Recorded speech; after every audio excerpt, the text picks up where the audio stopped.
So guys, हमने capital and revenue expenditure का example number 1 solve कर लिया है।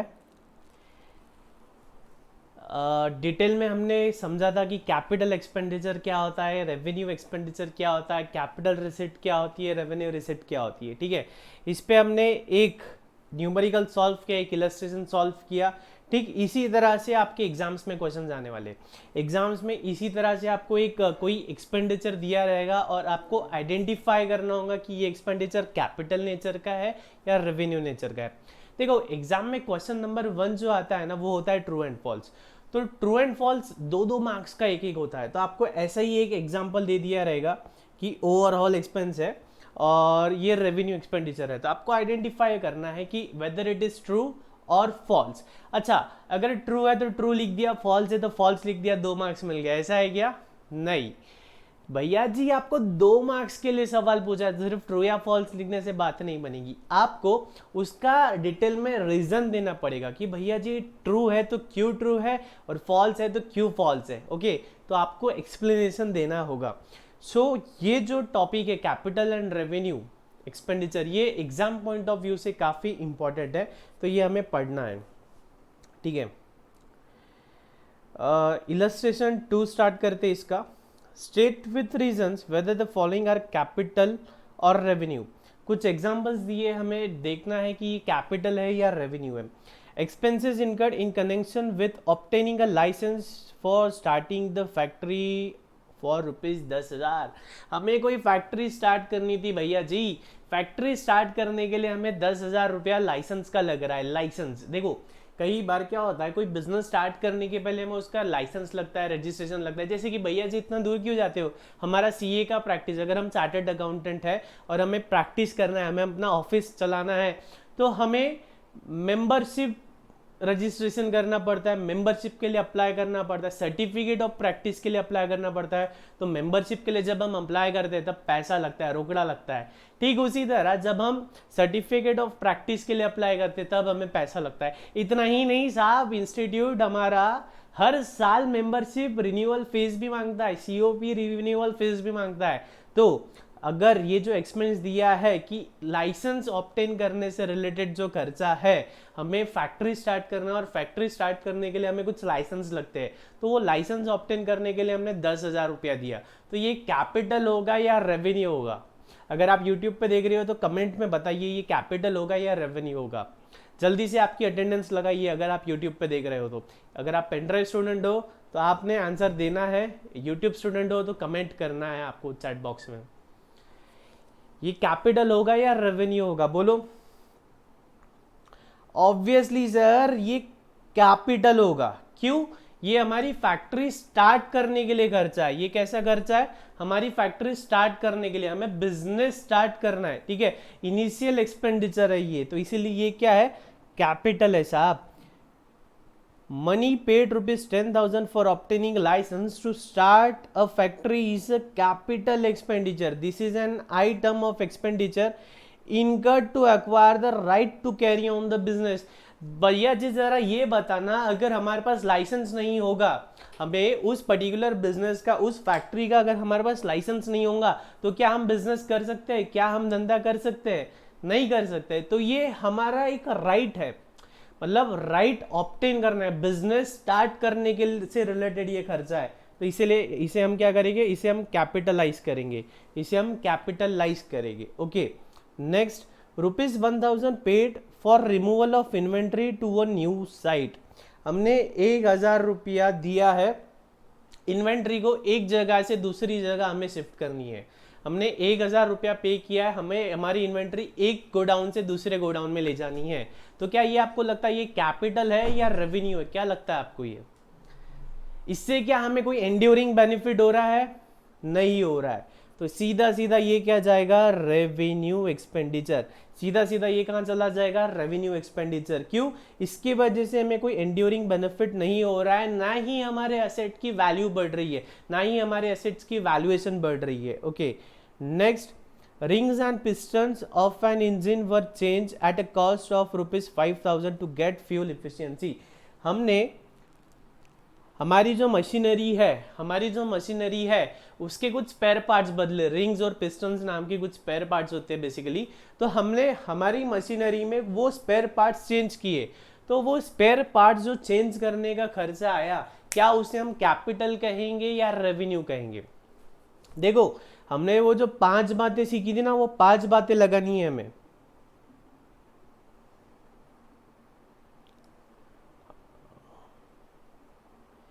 जो अपन ने अग्नि परीक्षा लिखी थी, वो अग्नि परीक्षा लगा के देखनी है कि वो कैपिटल है या रेवेन्यू है।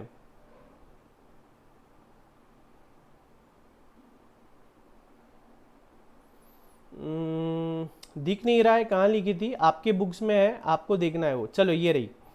तो हमें देखना है कि ये 5 चीज़ें अप्लाई करने की देखनी है, इसमें से कुछ अप्लाई हो रहा है क्या। तो हमने क्या किया, रिंग्स एंड पिस्टन्स चेंज किया, उसके वजह से क्या हो गया, हमारी इफिशियंसी बढ़ रही है। उसके वजह से हमारी इफिशियंसी बढ़ रही है। इफिशियंसी बढ़ रही है मतलब क्या हो रहा है, कैपेसिटी बढ़ रही है, मतलब कैपेसिटी बढ़ रही है। इसका मतलब क्या हुआ साहब, इसे हम कैपिटलाइज करेंगे। इसे हम क्या करेंगे, कैपिटलाइज करेंगे। ये 5 बातें याद होनी चाहिए आपको। सबसे पहला क्या था, हमें हमारे बिजनेस का नेचर देखना है। वो हमारे day to day business activity का तो पार्ट नहीं है। जैसे कि फर्नीचर, अगर हमारा फर्नीचर का बिजनेस है तो हमारे लिए फर्नीचर क्या हो जाएगा, परचेज ऑफ फर्नीचर क्या हो जाएगा, रेवेन्यू। क्यों साहब, ये तो हमारा रूटीन एक्टिविटी है। उसके बाद हमने देखा था नेचर ऑफ ट्रांजैक्शन कैसा है, रिकरिंग नेचर का है या नॉन रिकरिंग नेचर का है। हमारे मशीन के स्पेयर पार्ट्स हम हर हफ्ते चेंज करते हैं, है ना, हर महीने चेंज करते हैं? नहीं साहब, कभी कभी करते हैं जब वो खराब होते हैं, जब या हमें मशीन की क्वालिटी, हमारा आउटपुट इंप्रूव करना होता है तब। पर्पज ऑफ एक्सपेंडिचर, सिर्फ 1 साल में मुनाफा चाहिए या आने वाले कई सालों में मुनाफा चाहिए। बाद में इफेक्ट ऑन द कैपेसिटी, अगर कैपेसिटी मेंटेन रह रही है तो हमने क्या बोला था, रेवेन्यू। लेकिन कैपेसिटी इंक्रीज हो रही है तो हमने क्या कहा था, कैपिटल। उसके बाद role of asset, fix asset है तो डायरेक्टली कैपिटल जाएगा, और अगर करंट असेट है तो अपना रेवेन्यू में चला जाएगा वो। ओके, ठीक है। तो जो रिंग्स एंड पिस्टन्स चेंज करने का खर्चा है साहब, उसे हम क्या करेंगे, कैपिटलाइज। उसे हम क्या कहेंगे, कैपिटल एक्सपेंडिचर। उसे हम कहेंगे capital expenditure. Next, money paid to Mahanagar telephone Nigam limited ₹8,000 for installing telephone. हमने टेलीफोन इंस्टॉल करने के लिए 8,000 रुपया दिया है। तो ये क्या है, देखते। Money deposited with the MTNL for installation of telephone in once is not expenditure. This is treated as an asset and the same is adjusted over a period of time against the actual bill. देखो, इसमें institute थोड़ा contradict कर रहा है। Question में बोल रहा है इंस्टॉलेशन का खर्चा पे किया है। इंस्टॉलेशन अगर इसे हम एक्सपेंस ट्रीट करेंगे, इंस्टॉलेशन टेलीफोन इंस्टॉलिंग का जो अगर खर्चा हम ट्रीट करेंगे, अगर एक्सपेंस ट्रीट करेंगे, तो इसे हम P&L को डेबिट कर सकते हैं मटेरियलिटी कंसेप्ट लगा के, ठीक है। लेकिन सोल्यूशन में इन्होंने बोला है डिपॉजिटेड, मनी डिपॉजिटेड। तो डिपॉजिट क्या होता है साहब, डिपॉजिट का कंसेप्ट क्या है, जैसे कि आपको घर पे पढ़ाई नहीं होती है तो आप कोई लाइब्रेरी लगाते हो, कोई रीडिंग रूम लगाते हो। तो लाइब्रेरी या रीडिंग रूम जब आप लगाते हो तो उसका आपको कुछ डिपॉजिट पे करना होता है ना, 1,000 रुपया, 500 रुपया। और वो डिपॉजिट कैसा होता है मेरे दोस्त, रिफंडेबल होता है। रिफंडेबल, जब आप रीडिंग रूम लाइब्रेरी छोड़ के जाओगे तब वो पैसा आपको मिल जाता है, क्वेश्चन मनी जिसे हम कहते हैं। तो उसी तरह अगर हम कोई लैंडलाइन का कनेक्शन ले रहे हैं तो कंपनी हमसे डिपॉजिट ले सकती है। और डिपॉजिट कैसा होता है, रिफंडेबल होता है। तो ये तो क्या हुआ साहब, हमारा पैसा उनके पास जमा है, इसका मतलब ये कोई खर्चा हुआ क्या, नहीं। जिस दिन हम हमारा कनेक्शन बंद करेंगे उस दिन हमें ये पैसा वापस मिल जाएगा, ठीक है। जिस दिन हम कनेक्शन बंद करेंगे उस दिन हमें ये पैसा वापस मिल जाएगा। तो इसका मतलब साहब ये तो हमारा खर्चा ही नहीं है, ठीक है। तो इसीलिए उन्होंने क्या बोला, उन्होंने इससे असेट बोला। तो आपको यही आंसर लिखना है, इंस्टीट्यूट का ही आंसर लिखना है, गो विद द इंस्टीट्यूट, ठीक है। Next, a factory shed was constructed at a cost of 1 lakh.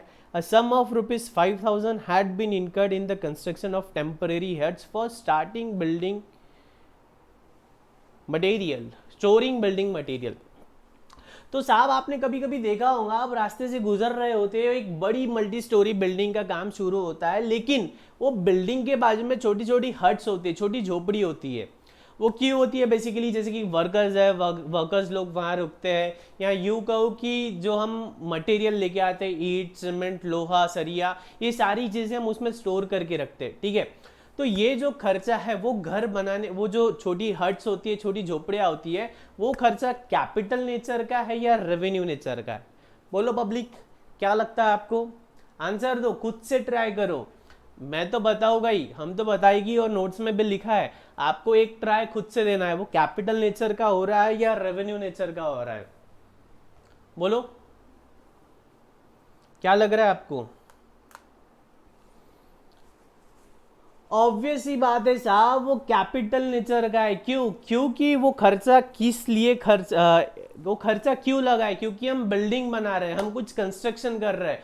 तो उन हट्स के बगैर हमारा कंस्ट्रक्शन पॉसिबल था क्या? नहीं। तो साहब वो इंसिडेंटल खर्चा है, हमारी बिल्डिंग, हमारी फैक्ट्री सेट बनाने से रिलेटेड खर्चा है, ठीक है। तो ऐसे खर्चे को हम क्या करेंगे? कैपिटलाइज करेंगे। तो जो फैक्ट्री सेट बनाते टाइम हमने जो 5,000 रुपया हर्ट्ज बनाने के लिए खर्चा किया था, इसे हम क्या करेंगे? इसे हम कैपिटलाइज करेंगे, इसे हम कैपिटलाइज करेंगे। चलो 1-2 मिनट में जल्दी से गो थ्रू कर लो, 2 मिनट में गो थ्रू कर लो, ये सोल्यूशन पढ़ लो पूरा, सोल्यूशन पढ़ लो पूरा, गो थ्रू कर लो।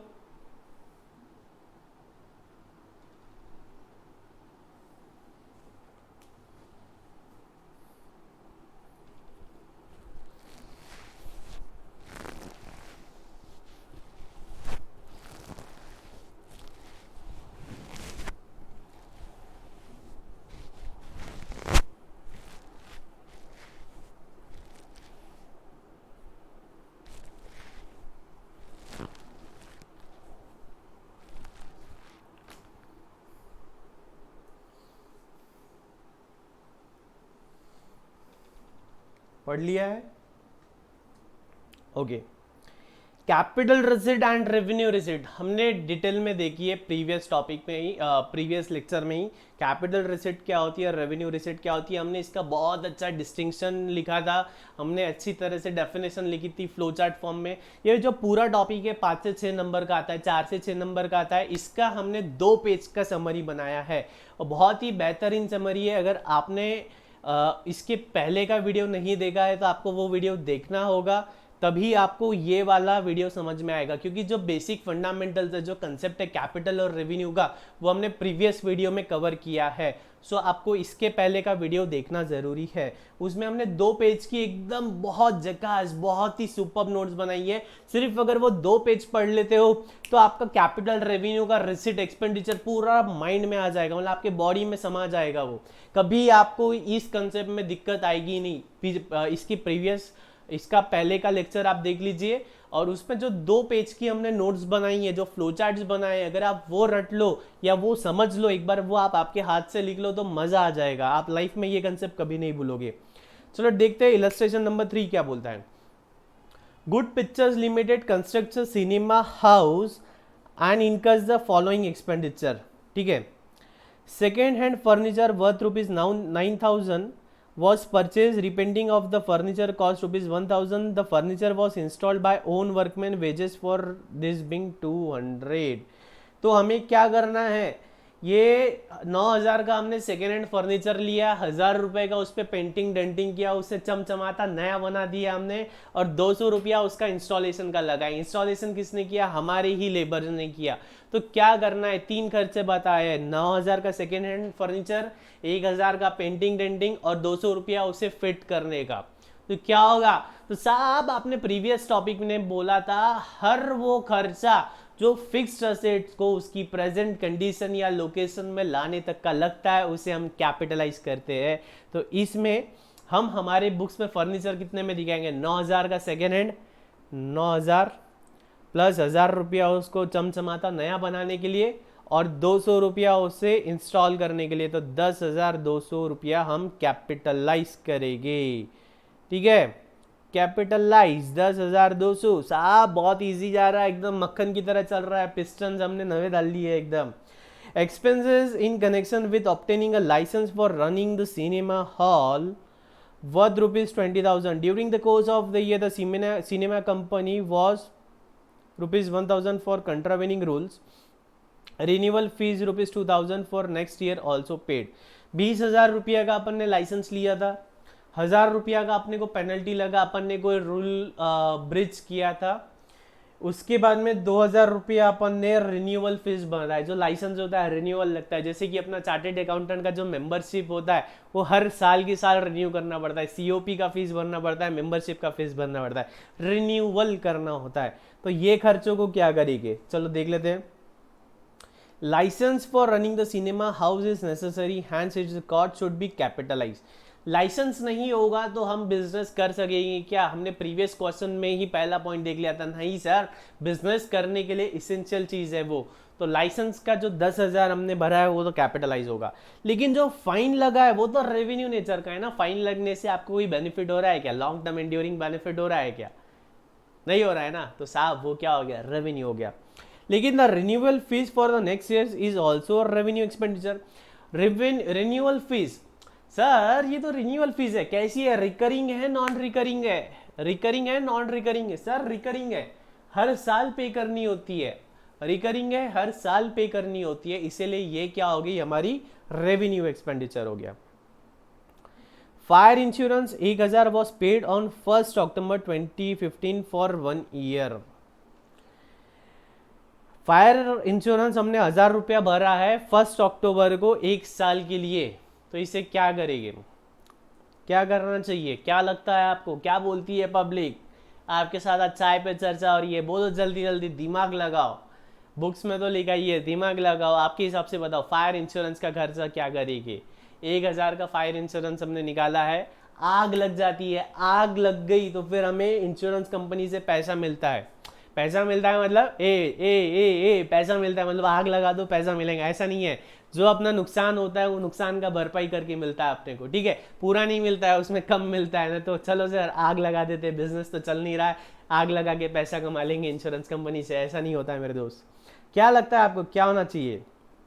पढ़ लेते हैं. Half of the insurance premium pertains to the year beginning on 1 April 2016. Hence, such amount should be treated as prepaid expenses. The remaining amount is revenue expense for the current year. चलो ये star mark कर दो इसको, ये आपको अच्छा है, ये स्टार मार्क कर दो इसको. देखो हमने पेमेंट कब किया? 1 October 2015 को, ठीक है. कितने दिन का पेमेंट किया? 1 साल का पेमेंट किया, मतलब 30 सितंबर 2016 तक के लिए किया, ठीक है. हमने पेमेंट किया 1 October 2015 को 1 साल के लिए, मतलब 30 सितंबर 2016 तक की अपन ने पेमेंट किया है. तो ये जो प्रीमियम है, और हमारा फिनेंशियल ईयर क्या होता है? हमारा फिनेंशियल ईयर है 1 April 2015 से लेके 31 March 2016. तो जो हमने 1,000 रुपये पे किए वो तो 12 महीने के पे किए. तो ये साल तो हमारा यहीं पे ख़त्म हो जाएगा 31 March 2016 को. तो 500 रुपया ये साल के लिए हुआ, 500 रुपया अगले साल के लिए हुआ. बात समझ में आती है क्या? Matching concept, periodicity concept, matching concept, सारे कंसेप्ट एक साथ लग रहे हैं. पीरियोडिसिटी कंसेप्ट, मैचिंग कंसेप्ट सब एक साथ लग रहा है. सर हमने 1,000 का पेमेंट किया 1 अक्टूबर को 12 महीने के लिए, इसका मतलब 6 महीने ये साल 31 March 2016 तक का ये साल का खर्चा है, और बचा हुआ खर्चा अगले साल का है जो हमने ये साल पे किया है. तो इसका मतलब सर ये तो हमारा प्रीपेड एक्सपेंस हुआ, ये तो हमारा प्रीपेड एक्सपेंस हुआ. ये अभी हमने पे नहीं करना चाहिए था, लेकिन अभी हमने पे कर दिया है. खर्चा है अगले साल का, हमने ये साल इनकर कर दिया है, ये साल हमारी रोकड़ा बाहर चला गया है. तो साहब ये तो हो गया प्रीपेड एक्सपेंसेस. तो इसे हम बताएंगे प्रीपेड एक्सपेंसेस, इसे हम बताएंगे एज अ प्रीपेड एक्सपेंसेस. चलो देखते हैं. हाँ ठीक है, इसे हम बताएंगे प्रीपेड एक्सपेंस. और ये जो बचा हुआ है ये क्या है? ये तो सर रेवेन्यू एक्सपेंडिचर है. इंश्योरेंस तो हमें हर साल कराना पड़ता है, तो ये हमारा हो जाएगा रेवेन्यू एक्सपेंडिचर. ये हो जाएगा हमारा रेवेन्यू एक्सपेंडिचर, और वो हमारा हो जाएगा प्रीपेड एक्सपेंडिचर, ठीक है. टेम्पररी हट्स वर कंस्ट्रक्टेड, ठीक है, वो हो गया है. इसके पहले हमने वही देखा है, कैपिटलाइज करना चाहिए, ठीक है. उसे क्या करना चाहिए? कैपिटलाइज करना चाहिए. ठीक है, एक बार पढ़ लो इलस्ट्रेशन 3 पूरा, गो थ्रू कर लो।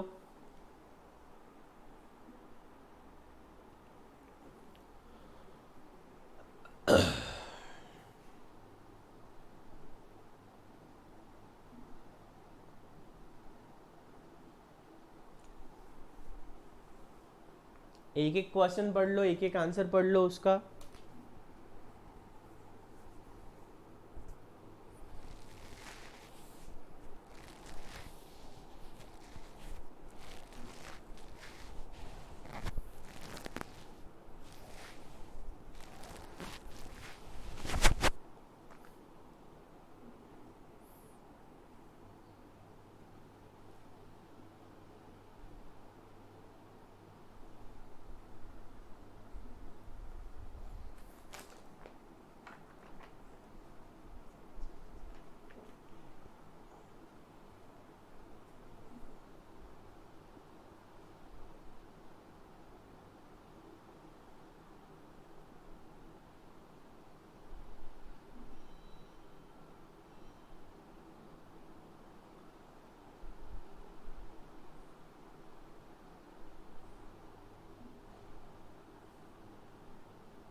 हुआ पढ़ के,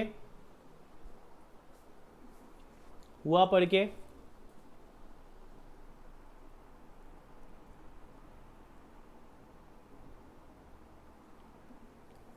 चलो ठीक है, नेक्स्ट देखेंगे। State with reasons how you would classify the following expenditure, capital है या रेवेन्यू है। Overhauling expenses of ₹25,000 for the engine of a motor car to get better fuel efficiency. क्या बोलता है साहब, ये ओवरऑलिंग का एक्सपेंस है 25,000। क्यों हमने इनकर किया है? क्योंकि हमें बेटर फ्यूल इफिशियंसी चाहिए। साहब वो साहब जी, हमने 25,000 का ओवरहॉलिंग का खर्चा किया है। ये खर्चा क्यों किया है? क्योंकि हमको फ्यूल इफिशियंसी मांगता है। क्या मांगता है? Fuel efficiency. तो ये जो खर्चा है ये क्या होगा? ओवरहॉलिंग मतलब क्या होता है? जो आप ओवरहॉलिंग कहते हो ना, सर्विसिंग, ओवरहॉलिंग कहते हो, वो ओवरहॉलिंग होता है। तो सर ये ओवरहॉलिंग का खर्चा हमने 25,000 किया, इसके वजह से हो क्या रहा है? हमारी इफिशियंसी मेंटेन हो रही है या इंप्रूव हो रही है? हमारी वर्किंग कैपेसिटी मेंटेन रह रही है या इंप्रूव हो रही है? क्या बोला है? Better fuel efficiency. तो आप लोग होशियार हो, बेटर फ्यूल इफिशियंसी मतलब क्या होगा? करेक्ट, कैपिटल, क्योंकि हमारी इफिशियंसी बढ़ रही है। Inauguration expenses of ₹25 lakh incurred on the opening of a new manufacturing unit in an existing business। हमारा बिजनेस चल रहा था, उसमें हमने एक सेगमेंट और ऐड किया, एक फैक्ट्री और स्टार्ट किया, उसका इनॉग्रेशन का 25 लाख का रोकड़ा लगा दिया अपन ने, 25 लाख रुपए इनॉग्रेशन में। तो ये क्या होगा? सोच के बताओ जरा, क्या हो सकता है ये? Inauguration expenses incurred on the opening of a new unit may help to explore more customer. This expenditure is in the nature of revenue expenditure as the expenditure may not generate any enduring benefit to the business over more than one accounting period. यार inauguration किया है, उसकी वजह से क्या होगा? ज़्यादा से ज़्यादा पब्लिक को पता चलेगा कि हमने ये बिजनेस भी स्टार्ट किया है या हमने यहाँ पे नया फैक्ट्री स्टार्ट किया है। इससे कोई लॉन्ग टर्म बेनिफिट होगा क्या? एंड्योरिंग बेनिफिट होगा क्या? नहीं, एक अकाउंटिंग ईयर तक की हमें मुनाफा हो सकता है कि लोगों को पता चलेगा कि यहाँ पे हमारी फैक्ट्री लगी है। चलो हम अगर इनॉग्रेशन नहीं भी करते थे तो लोगों को 6 महीने, 8 महीने, 1 साल, 2 साल में पता तो चलता ही था ना कि यहाँ हमारी फैक्ट्री है। तो इसका मतलब ये जो हमने खर्चा किया है, इसके वजह से हमें फायदा कब हो रहा है? सिर्फ 1 साल के लिए हो रहा है, कोई ज़्यादा एंड्योरिंग बेनिफिट नहीं है। तो इसे हम क्या करेंगे? कैपिटलाइज नहीं करेंगे, इसे रेवेन्यू एक्सपेंडिचर बोल के प्रॉफिट एंड लॉस को एक्सपेंस आउट कर देंगे। Compensation of 2.5 crore paid to workers who opted for voluntary retirement. Voluntary retirement क्या होता है? पता है क्या? कोई आइडिया है वॉलंटरी रिटायरमेंट क्या होता है? देखो, जो वर्कर होते हैं, जो एमएनसी कंपनी होती है, उसमें देखो अपना रिटायरमेंट तो जैसे 55, 60, 65 की उम्र में जब होना है तब रिटायरमेंट होता है। लेकिन टाइम टाइम पे क्या होता है? कंपनी वॉलंटरी रिटायरमेंट स्कीम लाती है। जिस किसी को रिटायर होना है, मतलब जिस किसी को रिटायरमेंट के पहले ही रिटायर होना, जैसे कि मान लो हमारा रिटायरमेंट का एज डिसाइडेड है 60 ईयर्स, जब हम 60 साल के हो जाएंगे तो हम रिटायर हो जाएंगे। लेकिन अगर कंपनी ने अगर हम वॉलेंटरी रिटायरमेंट लेते हैं, जिसे कि हम VRS कहते हैं, वॉलेंटरी रिटायरमेंट स्कीम, अगर हम VRS लेते हैं तो इसका मतलब हम जो और अगर मान लो समझो रिटायरमेंट का एज है 60, लेकिन अभी हम 55 के हैं और एट 55 अपन VRS लेते हैं, तो क्या होता है, कंपनी हमें कंपेंसेशन देती है, कंपनी हमें कंपेंसेशन देती है कि अपन समय से पहले रिटायर हो रहे हैं। देखो कंपनी हमें निकालना चाहे तो उसे कोई वैलिड रीजन लगता है, और कई बार क्या होता है कंपनी इतना सैलरी पे नहीं कर सकती है, तो कंपनी क्या करती है VRS स्कीम लाती है। जैसे कि रिसेंटली BSNL ने VRS का स्कीम लाया था, BSNL ने भारी मात्रा में अपने एम्प्लॉयज़ को भी VRS दिया है। तो ऐसे टाइम पे कंपनी कंपेंसेशन पे करती है। तो ये जो कंपेंसेशन पे किया ये रेवेन्यू नेचर का लगता है आपको या कैपिटल नेचर का लगता है, बोलो सोच के बताओ ज़रा, रेवेन्यू नेचर का लग रहा है कि कैपिटल नेचर का लग रहा है ये आपको? जाहिर सी बात है सर, इसके वजह से हमें कोई एंड्योरिंग बेनिफिट हो रहा है क्या, कोई लॉन्ग टर्म बेनिफिट हो रहा है क्या, हमारी कैपेसिटी इंप्रूव हो रही है क्या, कोई फिक्स असेट हमारे पास आ रही है क्या? नहीं, फिर सोचने का क्या है, सीधा सीधा ये रेवेन्यू एक्सपेंडिचर है, आंख बंद करके रेवेन्यू एक्सपेंडिचर है। लेकिन इसमें एक बात और कही है, क्योंकि खर्चा 2.5 करोड़ का है, 2.5 करोड़ मतलब बड़ा अमाउंट है, 2.5 करोड़ का है मतलब बड़ा अमाउंट इन्वॉल्व है, तो इसे अगर हमने सीधा प्रॉफिट एंड लॉस में हिट कर दिया तो हम तो लॉस में आ जाएंगे। इसी में अगर हमने इस साल प्रॉफिट एंड लॉस को हिट कर दिया सीधा 2.5 करोड़ से, एक तो हमारा प्रॉफिट बहुत कम हो जाएगा या फिर लॉस आ जाएगा। तो इसको हम क्या करेंगे, इसको हम डिफर कर देंगे, इसको हम differ it over future years. मतलब जैसे कि 2.5 करोड़ का खर्चा हुआ है, पूरा का पूरा खर्चा इस साल हमारे प्रॉफिट एंड लॉस को चार्ज न करते हुए हम क्या करेंगे, 50 लाख 50 लाख 50 लाख 50 लाख 50 लाख ऐसा 5 साल तक के बाइफरकेट कर देंगे। या जो भी अमाउंट करना, 1 करोड़ 1.5 करोड़ 70 लाख 70 लाख 70 लाख 40 लाख, जैसे करना है डिफरमेंट वैसे कर सकते हैं। मतलब उसके भी एस्टिमेशन वगैरह लेना पड़ता है, हमें प्रॉपर जस्टिफिकेशन देना पड़ता है। As of now foundation level पे या 11th-12th लेवल पे ये आपको नहीं है। तो आपको बस ये समझना है कि अगर कोई बड़ा खर्चा होता है जिसका हमें बेनिफिट 1 साल से ज़्यादा साल के लिए मिल रहा है, लेकिन उससे कोई कैपिटल असेट नहीं आ रही, जो कैपिटल नेचर का नहीं है वो रेवेन्यू नेचर का है, तो उसे हम क्या कर सकते हैं, डिफर कर सकते हैं, आगे के सालों में थोड़ा थोड़ा बांट सकते हैं। ठीक है, तो 4th इलस्ट्रेशन हमारा कंप्लीट हुआ। एक बार पढ़ लो, आप एक बार पढ़ लेना है आपको।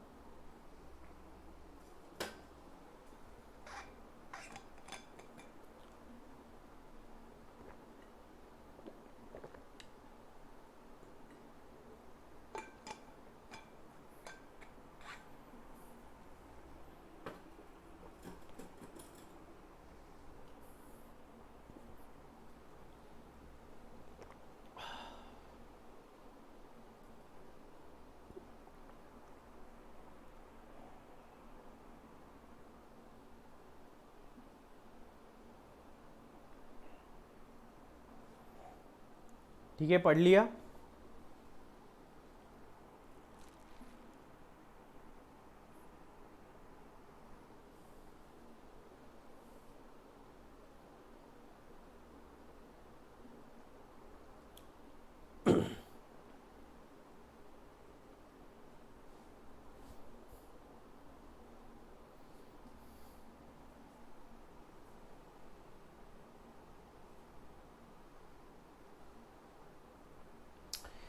देखो ये जो टॉपिक है ना, कैपिटल एंड रेवेन्यू एक्सपेंडिचर, ये एकेडमिक्स के पॉइंट ऑफ व्यू से तो इम्पोर्टेंट है ही, उसके बाद ये आपको रियल लाइफ में भी बहुत इम्पोर्टेंट है।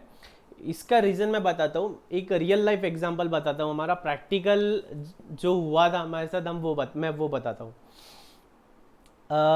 जब अपन IPCC वगैरह पास करते हैं तो अपना इंटरमीडिएट जब हम पास करते हैं उसके बाद अपना आर्टिकलशिप स्टार्ट होता है। तो आर्टिकलशिप के दौरान क्या हुआ था, हमारा आर्टिकलशिप स्टार्ट हुआ था परेश केसा एंड कंपनी। आर्टिकलशिप स्टार्ट होते बरोबर एक शुगर फैक्ट्री की ऑडिट पे हमारे बॉस ने हमें भेज दिया, हमारे प्रिंसिपल ने हमें एक शुगर फैक्ट्री की ऑडिट पे भेज दिया। वो sugar factory one of the oldest sugar factory है, one of the oldest sugar mill है अपने कंट्री का या पूरे वर्ल्ड का बोलो तो भी चलेगा। वो जो टेक्नोलॉजी पे काम कर रहा है वो ओल्डेस्ट टेक्नोलॉजी, स्टीम इंजन पे काम कर रहा है, वो स्टीम इंजन पे काम कर रहा है। ऐसी वर्ल्ड में 2 ही फैक्ट्रीज है, वहाँ के अकाउंटेंट ने बताया हमें, चीफ अकाउंटेंट ने, एक अपने इंडिया में है और एक है जर्मनी में कहीं। तो वो जो फैक्ट्री थी उसको रिनोवेट कर रहे थे, रिनोवेट नहीं, एक नया फैक्ट्री और स्टार्ट कर रहे थे वो। तो नया फैक्ट्री जब वो स्टार्ट कर रहे थे तो फैक्ट्री बनाने के लिए अपने को बिल्डिंग लगता है, ठीक है। तो फैक्ट्री की बिल्डिंग बन रही थी और उसी के साथ उसमें जो मशीनरी होती है, मान लो ये मशीनरी है, तो मशीन का खर्चा लगता है। अब शुगर मिल बड़ा होता है तो उसकी ऐसा नहीं होता है कि मशीन मार्केट में गए और लेके आ गए, ऐसा नहीं होता है। साइट पे ही उसका कंस्ट्रक्शन होता है, वो जो मशीन बनती है वो साइट पे ही बनती है, ठीक है। साइट पे ही लेबर आता है, उस पर काम करता है और वहीं पे मशीन इरेक्ट होती है। तो हुआ क्या था, अच्छा एक इंपॉर्टेंट बात, ये जो फैक्ट्री थी इसमें जो अकाउंटिंग हो रही थी वो आज भी मैनुअल अकाउंटिंग हो रही थी, आज भी, मतलब ये बात 7-8 साल पुरानी है। तो ये वो manual books of accounts follow कर रहे थे। टर्नओवर था 150 सीआर, 150 सीआर की कंपनी, जस्ट इमेजिन, और मैनुअल बुक्स ऑफ अकाउंट, ठीक है। तो हुआ क्या, उस टाइम पे जब हम ऑडिट कर रहे थे तो वो कंपनी का प्रॉफिट बहुत कम आ रहा था, या यूं समझ लो एकदम लॉस में जा रही थी, एकदम निग्लिजिबल प्रॉफिट था। तो हमें कुछ समझ में नहीं आ रहा है एकदम से ये साल प्रॉफिट इतना डिप क्यों हुआ है। वहाँ के चीफ अकाउंटेंट टेंशन में, अच्छा वहाँ पे क्योंकि मैनुअल था, वहाँ पे 14 से 15 अकाउंटेंट थे, सैलरी के लिए अलग, परचेस के लिए अलग, सेल्स के लिए अलग, कैश के लिए अलग, केन पेमेंट के लिए अलग, हार्वेस्टर के पेमेंट के लिए अलग, हर जगह एक एक अलग अलग अकाउंटेंट थे। तो हुआ यूँ, प्रॉफिट बहुत कम आ रहा था। तो फिर हमने एक दिन रात में डिनर कर रहे थे, ऑडिट का टीम होता है, तो ऑडिट टीम जब डिनर कर रही थी, डिनर करते टाइम हमें एकदम से क्लिक हुआ, अरे यार इन्होंने जो फैक्ट्री बिल्डिंग इरेक्ट किया है या इन्होंने जो मशीन इरेक्ट किया उसमें इन्होंने सैलरी पे की है लेबर को, और जो सैलरी लेबर को पे की है वो तो डायरेक्टली प्रॉफिट एंड लॉस को हिट हो गई। मतलब बिल्डिंग कंस्ट्रक्ट करने के लिए जो सैलरी पे कर रहे थे, बिल्डिंग के लिए जो सैलरी पे कर रहे थे, इन्होंने अपने नॉर्मल सैलरी में डाल दिया और वो चला गया प्रॉफिट एंड लॉस में। सुबह नेक्स्ट डे हम उठे, जल्दी से गए, सीधा सैलरी वाले अकाउंटेंट से मिले, उसको पूछा साहब तुम्हारी सैलरी शीट्स बताओ, सैलरी किसको किसको पे की है। हमने बोला आपके फैक्ट्री में 150 लेबर है, ये साल 250 लेबर कैसे आ गए। तब वो बोला साहब आपने नहीं है माने थे, ये कंस्ट्रक्शन वाले। आपने बोला अरे दोगले, अगर ये अपने लेबर नहीं है, ये कंस्ट्रक्शन वाले हैं, तो फिर ये तो कैपिटलाइज होना मांगता। रौनक सर ने आपको बताया है कि फिक्स असेट को क्रिएट करने के लिए या फिक्स असेट को उसकी प्रेजेंट कंडीशन और लोकेशन में लाने तक का जितना भी खर्चा है सब आग बंद करके कैपिटलाइज करना है। तो हमने फिर वो सारा खर्चा प्रॉफिट एंड लॉस में से निकाल के बिल्डिंग में और प्लांट एंड मशीनरी में शिफ्ट किया। मतलब प्रॉफिट एंड लॉस से खर्चा निकाल के अपन ने उसको बैलेंस शीट में डाला, तब जाके उस कंपनी का प्रॉफिट बढ़ा। और लिटरली उस कंपनी के चेयरमैन ने उस दिन रात में हमको दावत दे दी, एनसीपी के ही लीडर थे, तो उन्होंने हम लिटरली हमको बहुत बहुत थैंक यू बोला और बोला मान गए सर आपको। तो इतना बड़ा लोचा हो सकता है, कैपिटल और रेवेन्यू में ज़रा इधर उधर कर दिया, बैलेंस शीट बिगड़ गई अपनी। तो capital and revenue, receipt, expenditure बहुत ही इंपॉर्टेंट कंसेप्ट है, ये ध्यान से पढ़ना है इसको, ठीक है। ये तो बहुत इलस्ट्रेटिव एग्जांपल्स है, रियल लाइफ में जब आप अकाउंटिंग करोगे या ऑडिट करोगे आपको इससे भी बेहतर बेहतर एग्जांपल्स देखने को मिल जाएगी, ठीक है। नेक्स्ट देखते हैं illustration 5, classify the following expenditure, ठीक है। ₹10,000 spent as traveling expenses of the director on the trips abroad for purchase of capital asset. Director साहब अपने जर्मनी गए, क्यों क्यों गए? प्लांट एंड मशीनरी लेने के लिए गए। पापी दिमाग, पापी मन, कुछ भी मत सोचो। साहब अपने गए जर्मनी, या यूं कहो साहब अपने डायरेक्टर साहब गए बैंकॉक। तो बैंकॉक क्यों गए? प्लांट मशीनरी मिलती है बैंकॉक में, तो वहां से प्लांट एंड मशीनरी परचेस करके ला रहे हैं। तो सर प्लांट एंड मशीनरी क्या हुआ? हमारा फिक्स असेट हुआ। फिक्स असेट से रिलेटेड जो भी खर्चा है उसे हम क्या करते? कैपिटलाइज करते। तो इसे हम कैपिटलाइज करेंगे। Amount received from trade receivable during the year, trade receivable थे, हमने किसी को गुड्स बेचा, हमने किसी को माल बेचा, माल मतलब गुड्स, हमने किसी को गुड्स बेचा, उससे अपने को पैसा लेना है, तो ये क्या है, उससे हमको पैसा आया, तो ये कैपिटल रिसीट है, रेवेन्यू रिसीट है, रेवेन्यू रिसीट है मेरे भाई। क्यों, ये तो रिकरिंग नेचर का है ना, डे टू डे एक्टिविटी से रिलेटेड है। Amount spend on demolition of building to construct a bigger building on the same side, bigger building, तो अगर हम बिल्डिंग गिराते नहीं थे तो बड़ी बिल्डिंग बिल्ड कैसे करते थे, तो बड़ी बिल्डिंग्स को बिल्ड करने से रिलेटेड खर्चा ये, बड़ी बिल्डिंग से बड़ी बिल्डिंग को इंसिडेंटल खर्चा ये, तो ये क्या हो जाएगा, कैपिटल हो जाएगा। Insurance claim received on account of machinery damage by fire, by fire, fire fire, आग लगी, आग लगी, इंश्योरेंस का हमें क्लेम मिला।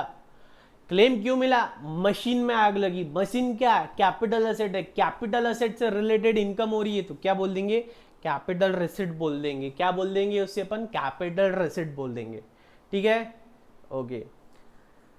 Mrs. ABC and Company run a restaurant. They renovate some of the old cabins. Because of this renovation, some space was made free and number of cabin was increased from 10 to 13. Total expenditure 20,000 है। एक restaurant है, restaurants में cabins बने हैं, मतलब personal, मतलब private space मिल रहा है आपको रेस्टोरेंट में, ठीक है, ऐसे भी रेस्टोरेंट होते हैं, यस सर, ऐसे भी रेस्टोरेंट होते हैं, यस ऐसे भी रेस्टोरेंट होते हैं जहाँ आपको अलग अलग क्यूबिकल्स मिलते हैं, अलग अलग कैबिन्स मिल जाते हैं खाना खाने के लिए, खाना खाने के लिए पापी मन पापी बुद्धि।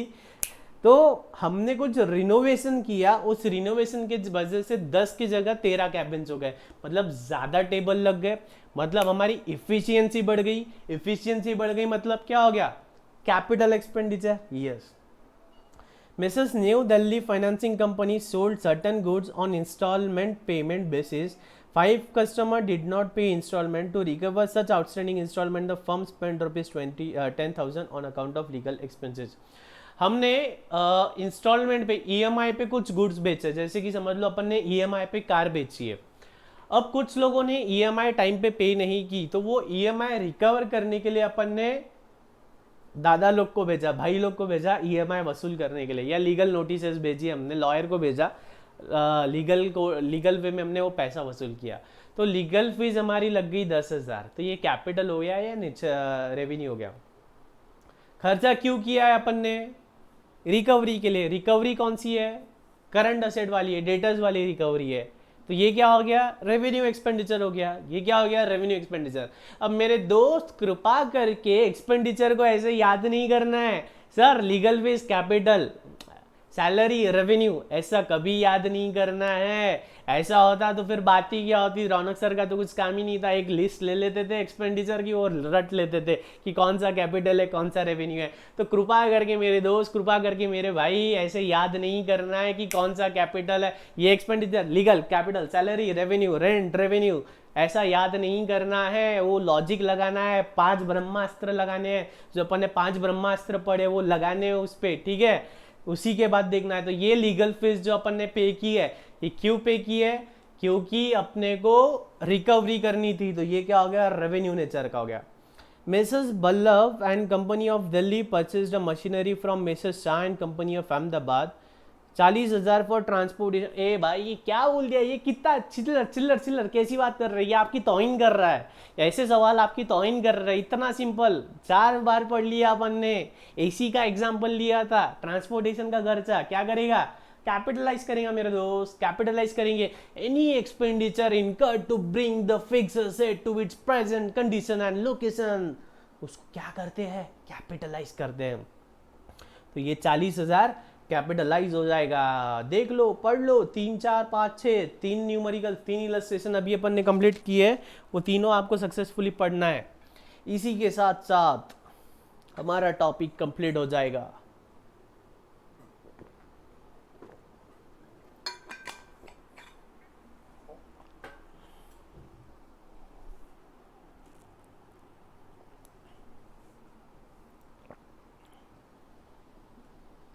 पढ़ लो एक बार वो पूरा।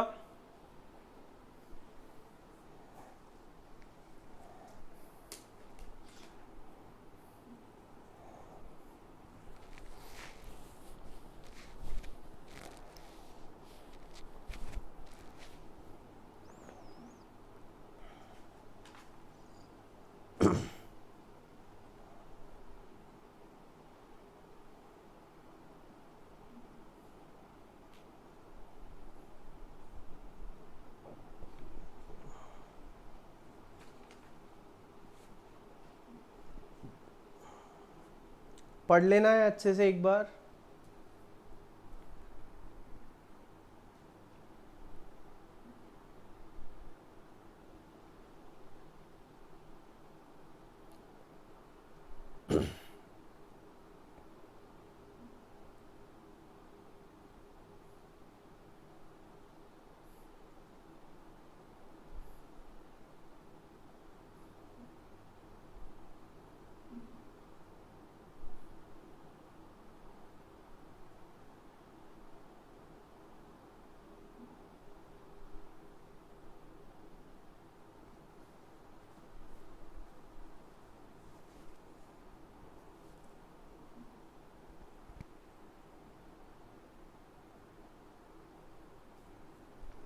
समरी पढ़ लो इसकी, ये पढ़ के हो गया है तो एक बार समरी पढ़ लो।